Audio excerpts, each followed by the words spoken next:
Pues qué onda amigos, ¿cómo están? Bienvenidos una vez más a Spotlight. Yo soy Güero, ya me conocen. Y el día de hoy tengo el gusto de estar con Rodrigo Ruiz Patterson, que es un poco raro porque me da clases.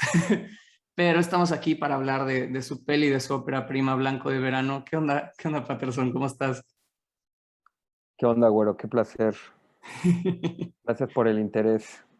No, no, gracias a ti por tu tiempo. Pues Blanco de Verano es una peli, es una ópera prima, Coming of Age, la historia de Rodrigo, Valeria y Fernando, un triángulo ahí de una relación entre una madre, un hijo y la nueva pareja. La peli se estrenó en Sundance el año pasado, justo antes de la pandemia, y su camino se vio un poco afectado por la pandemia, pero ya finalmente se estrenará el 18 de noviembre y ha estado en muchos festivales, ganó premios en Málaga, hasta en Perú. Y cuando se presentó la peli en FIRCUNAM, te hicieron una pequeña entrevista como Q&A y algo que dijiste que se me hizo muy interesante es que la idea original de la peli era como más autobiográfico y de tu historia y de tu infancia, pero que llegó un momento donde tu historia como que no le daba suficiente para la ficción. Y te quería preguntar justo al final, contigo y con Raúl Sebastián, tu coescritor, ¿qué tanto de tu historia se quedó en el guión y en la película y qué tanto fue la ficción que construyeron después? Pues bueno, sí, es buena pregunta. Al final, en términos cuantitativos, no hay ninguna sola escena que tú ves en la peli que haya sucedido realmente. Creo que todo es producto de la ficción. Sí es verdad, y luego ya se volvió como un mantra de estas entrevistas y ya hasta cuando son entrevistas colectivas con los actores, me da pena repetir el chiste, porque es feo decir un chiste cuando la gente ya sabe qué vas a decir, qué chiste vas a decir.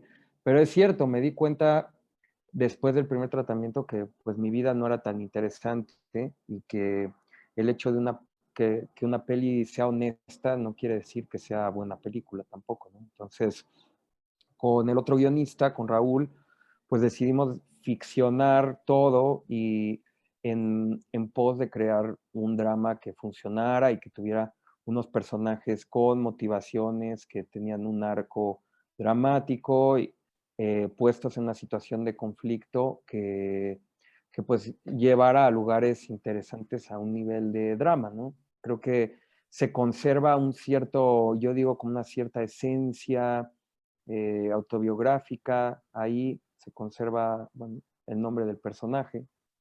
Eh, Al final, bueno, yo crecí con una madre soltera, tuve, o sea, vi desfilar algunos padrastros, pero bueno, ese en particular que está ahí retratado en la película, no sé, creo que sería la suma de todos esos y no solo de esos, sino también de los padrastros que le tocó pasar a Raúl, el otro guionista, y de todos los filtros de todo el equipo, ¿no? Al final creo que esta fue una película horizontal, si es que eso existe en el cine, y entonces pues está conformada de las vivencias y de los debrayes de muchas personas, ¿no? Entonces, creo que decir que solo sería mi historia, pues al final siento que cobró una vida propia que viene sí de un lugar muy íntimo mío, de mi infancia y de ciertos arquetipos familiares y demás, pero bueno, al final es pure fiction.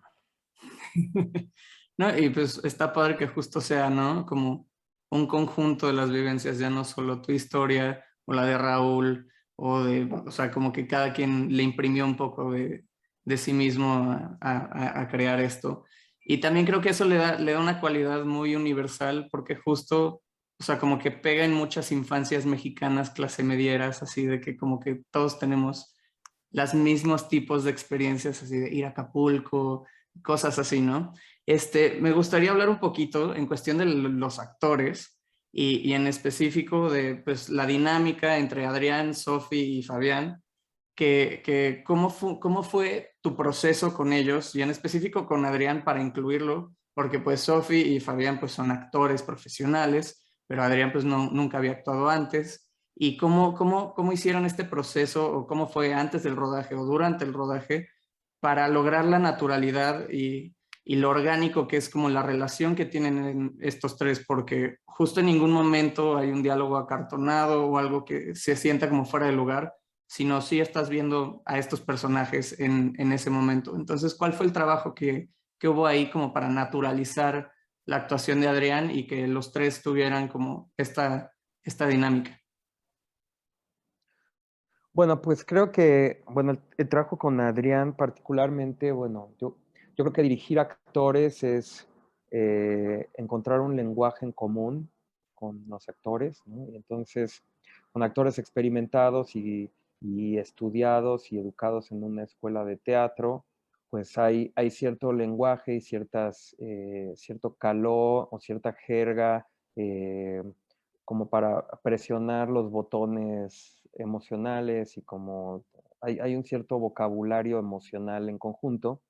Pero bueno, con un actor que no tiene la experiencia, pues fue crear ese lenguaje en común, ¿no? Y entonces ser muy honestos con el otro, cautivarnos mutuamente y contarnos un poco pues nuestros secretos, nuestras vergüenzas, nuestras felicidades y como conocer un poco más la vivencia del otro para para poder yo jalar los hilos de algo que yo conocía, ¿no? En él, ¿no? En Adrián, y de la misma forma que él me conociera a mí, ¿no? Y se volvió un proceso de generar confianza mutua, ¿no? Y después, como ya entendido esto, bueno, también hay que decirlo, se le dio un coaching también por un muy buen coach que se llama Marco, que pues le enseñó lo básico como de el estar escénico, como el estar en una escena eh, receptivo a escuchar, ¿no? Y, y bueno, y después de ese taller, pues yo empecé a hacer improvisaciones con los tres en diferentes combinaciones donde pues eran largas improvisaciones, donde ellos estaban en personaje y donde yo no esperaba obtener ningún resultado definido. A veces las improvisaciones como que se caracterizan por ir hacia un resultado concreto y aquí pues no era el caso, ¿no? Un poco la idea era que ellos tuvieran tiempo de habitar el personaje, descubrir cómo se movía, cómo hablaba, qué secretos podía tener, qué cuestiones salían, ¿no? Como que, por ejemplo, esta parte donde ella lo regaña porque se la pasó todo el día ahí en el baldío y al final después de regañarlo y él está subiendo y le dice, Rodrigo, y mi beso, y él Ujú. regresa, pues eso salió en una de estas improvisaciones, ¿no? O sea, como que eran cosas así que los actores entrenados a estar en el momento y a escuchar y a permitirse sentir, pues eso le nació a Sofía hacer y yo dije como, pues esto podría funcionar para la película, ¿no? Entonces, creo que fue pues un proceso así como ahorita justo lo decían en otra entrevista, ¿no? Así como un piloto de avión se vuelve mejor piloto en medida que vuela más horas, pues creo que aquí con los actores agradecen tener más tiempo para explorar su personaje sin tener que llegar a ningún resultado. Y todas eran pues, escenas que no estaban en el guión, realmente era como dejarlo saber, ahora pues pónganse a preparar un pastel juntos, ¿no? Y a ver qué pasa. Y, y ya, y cada vez se volvía como más específico, había como más confianza entre ellos, se fueron acercando poco a poco, y hicimos estas improvisaciones en todas las configuraciones, ¿no? Desde solo Fabián con Sofi, Sofi con Adrián, Adrián con Fabián, y luego los tres también, y fue como un proceso de muchas improvisaciones y ensayos, y dejarlos a ellos que empezaron a habitar sus personajes. No, y justo sí, al final sí se ve que, o sea, se siente que los habitan, ¿no? O sea, en ningún momento te saca de la ficción o de la peli de que, está actuando, o como que está pensando qué decir, o cosas de esas que luego, que luego pasan, ¿no? Ya, Y sí, me gustaría hablar ahorita también un poquito de la foto, porque aquí hay algo muy interesante. La foto, pues, se hizo de forma digital, pero tiene todo un tratamiento muy específico para darle como un look analógico, tiene un aspecto diferente, no está así o en un 85 o en 235. Entonces te quería preguntar un poco, ¿cuál es el look de la película que buscaban? ¿Por qué? ¿Y cómo lo lograron? Ok, bueno, de foto, bueno, la fotógrafa es María Sarasvati Herrera, una queridísima amiga que creo que es a la que le gusta más la película de todas y todos los que estamos por ahí. Y bueno, y Sarasvati se involucró muchísimo en la película, desde todos los procesos de casting, hizo un trabajo de disciplina brutal. Y, y bueno, decidimos, en algún momento tomamos la decisión de que, pues digo, a veces es difícil como renunciar a la estética de una película, ¿no? Pero aquí sabiendo que íbamos a tener un actor sin experiencia, donde casi toda la película está en su rostro y demás, como que decidimos desatarnos de los tripiés y de los dollies y demás, y como, como aceptar que esta película pues tenía que ser más móvil y subordinada a las emociones de los actores y a la improvisación y entonces decidimos eso, ¿no? Como subordinar la forma al, a la libertad de los actores, ¿no? Especialmente porque teníamos un niño, ¿no? Tal vez si no hubiera tenido un niño que, sin experiencia, pues tal vez sí lo hubieran filmado con dolly y así, pero de entrada sabíamos eso, ¿no? Y luego en, pues sí, creíamos que realmente la historia la contaban los rostros de los actores, ¿no? Entonces, primero la película la filmamos en 4:3, ¿no? Porque, bueno, además de ser el formato hipster, creo que es muy buen formato para ver los close-ups, ¿no? Como que es un muy buen formato que te da un plano cerrado de un close-up y le resta información a lo que hay atrás, ¿no? Y ese era un poco el mantra de esta peli, tener un diafragmas muy abiertos y lentes cerrados como para sacar de foco el entorno y pues concentrarnos en que lo único que hubiera de información fuera los rostros de los actores, ¿no? Y que esto iba a generar obviamente pues un ambiente medio claustrofóbico que iba a contrastar con la parte del deshuesadero que es más amplia, donde él siente libertad y demás.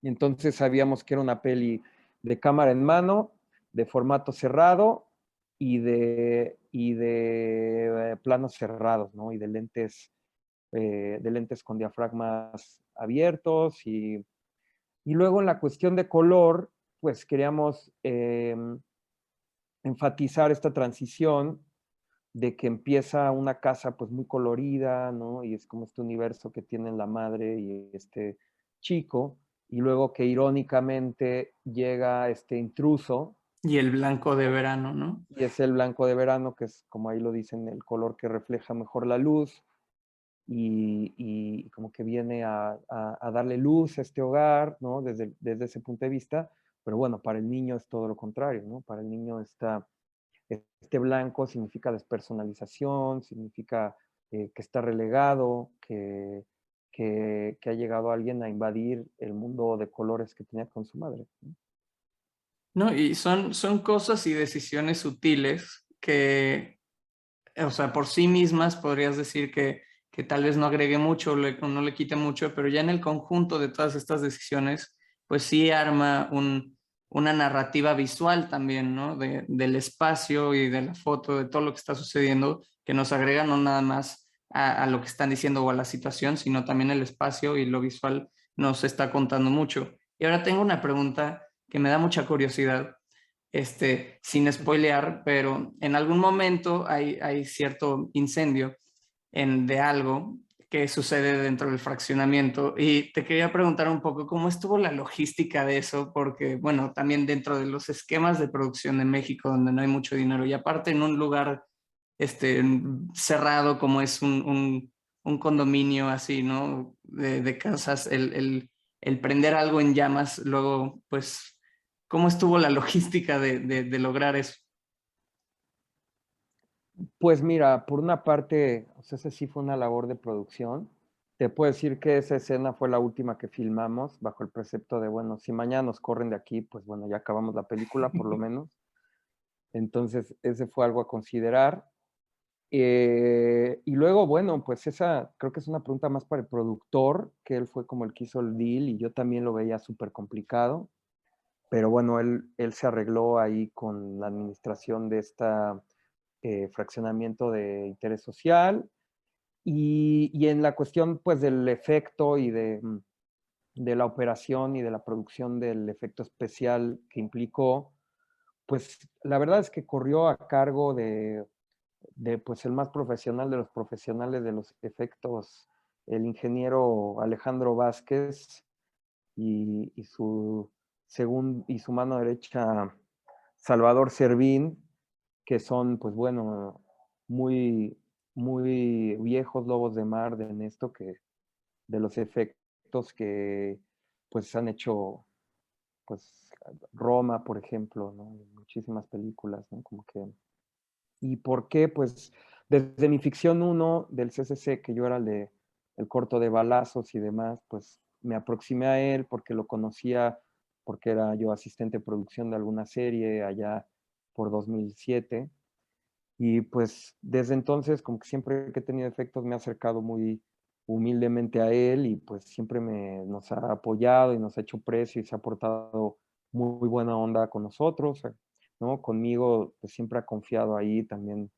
En mi ficción 2 volví a ir con él a que me hicieron los efectos y demás. Entonces, para en una escena así, yo dije, bueno, pues antes que nadie le voy a preguntar a él. Yo sé que cobra caro y que es muy, muy pro, pero bueno, también si uno va a hacer ese tipo de efectos, la verdad es que es mejor tener al mejor.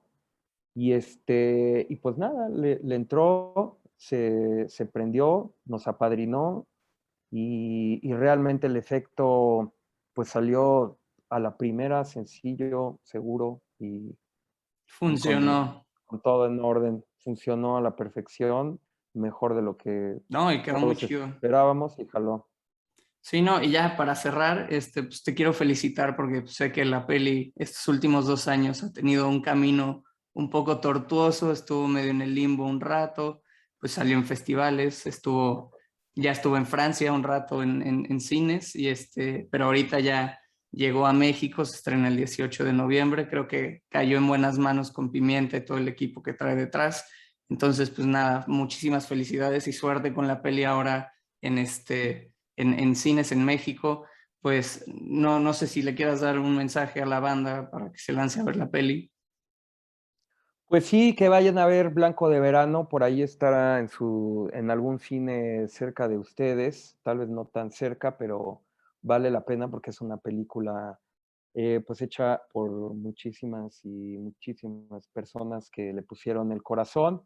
Es una película pues bastante intimista, que trata de tener personajes conducidos por pasiones reales y con las que creo que todos nos podemos identificar y que, bueno, si bien tal vez es una película un poco narcisista, pues les juro que al menos es una película honesta.